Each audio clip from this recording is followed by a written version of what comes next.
Derek and Maren both hit $500,000 in savings the same month, same age, same city.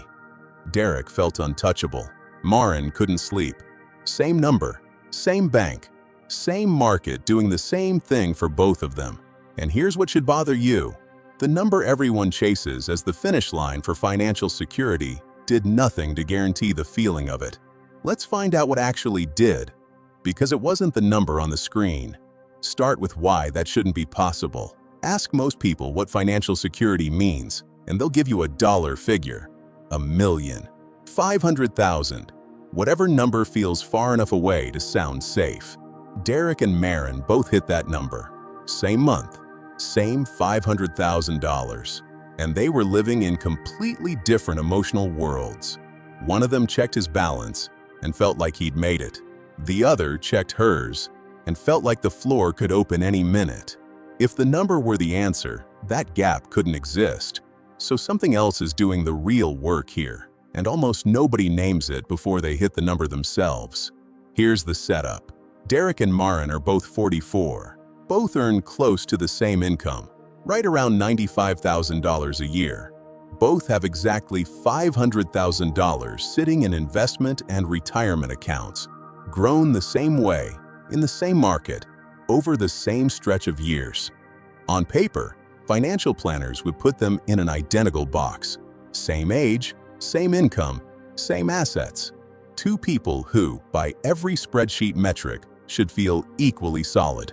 They don't.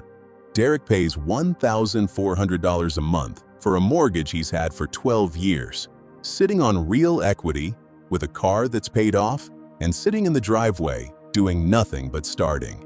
Maren pays $2,600 a month in rent that's gone up 3 times in 5 years, drives a car she's still financing, and carries about $18,000 spread across 2 credit cards from a rough stretch a while back. Same $500,000. Completely different monthly reality underneath it. Run the actual math on what a bad month costs each of them. If Derek lost his job tomorrow, his fixed costs, the number he absolutely has to cover no matter what, run around $2,400 a month. Maren's fixed costs, rent, car payment, minimum payments on the cards, run closer to $4,100 a month. Same savings account, almost double the monthly bleed. Derek's $500,000 could cover his fixed costs for over 16 years without him earning another dollar. Maren's covers hers for about 10. Same balance, 6 fewer years of runway, just sitting quietly underneath a number that looked identical on the surface. And here's the part that actually explains the sleep. It was never about the size of the pile.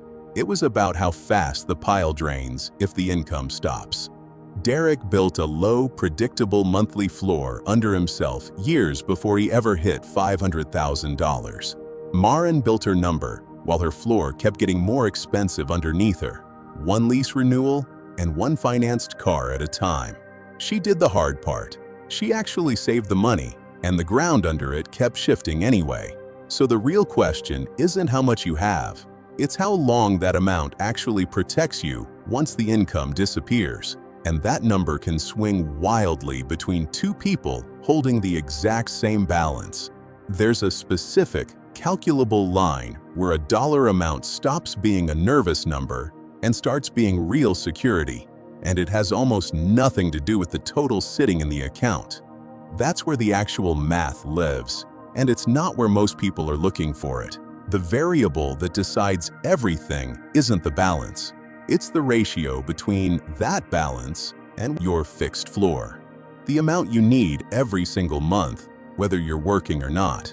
Financial planners have a name for the buffer this creates. They call it your runway. How many months you could survive on savings alone if the income vanished tomorrow. Most people never calculate their own. They just look at the total and assume bigger means safer.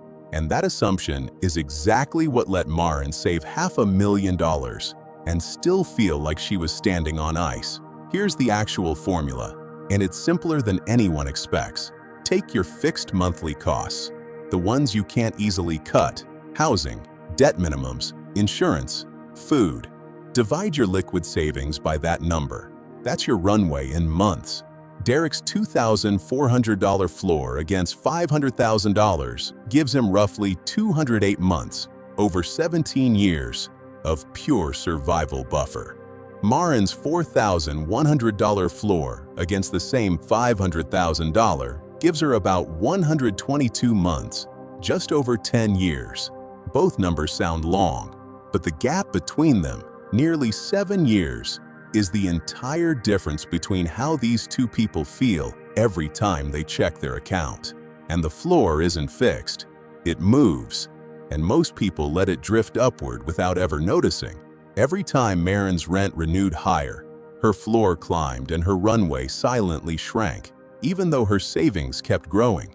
She was winning the savings race and losing the security race at the same time, and nothing on her statement ever told her that. Derek's floor stayed nearly flat for over a decade because he locked in a fixed mortgage payment years ago. His savings and his security grew together. Hers grew apart. This is the part that should change how you think about your own number. Security was never about hitting $500,000 or $1 million or any round figure the internet picked for you. It's about the ratio, and that ratio has 3 real thresholds worth knowing. 3 months of runway is the bare minimum, enough to survive a short job gap without borrowing. 6 to 12 months is genuine stability, enough to weather most ordinary disasters: a layoff, a medical bill, a slow job search. And anything north of that starts crossing into what actually lets a person stop checking their balance out of anxiety and start checking it out of curiosity.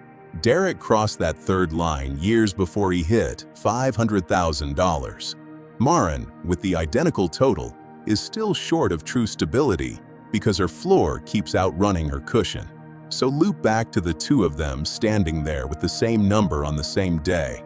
Derek wasn't calmer because he was smarter or luckier with the market.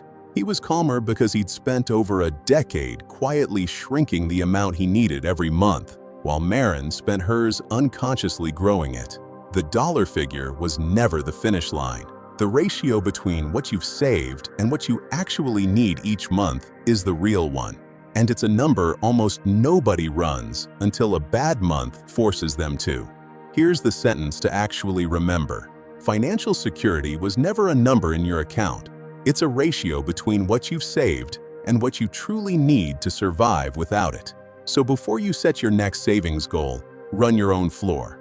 Add up what you absolutely have to pay every month if the income stopped tomorrow, and divide whatever you've saved by that number. That's your real runway, not the one the internet keeps selling you. Where does your number actually land? And does it match how safe you thought you were? If this shifted how you think about your own number, subscribe. We run the math on the decisions that actually shape how secure your money makes you feel.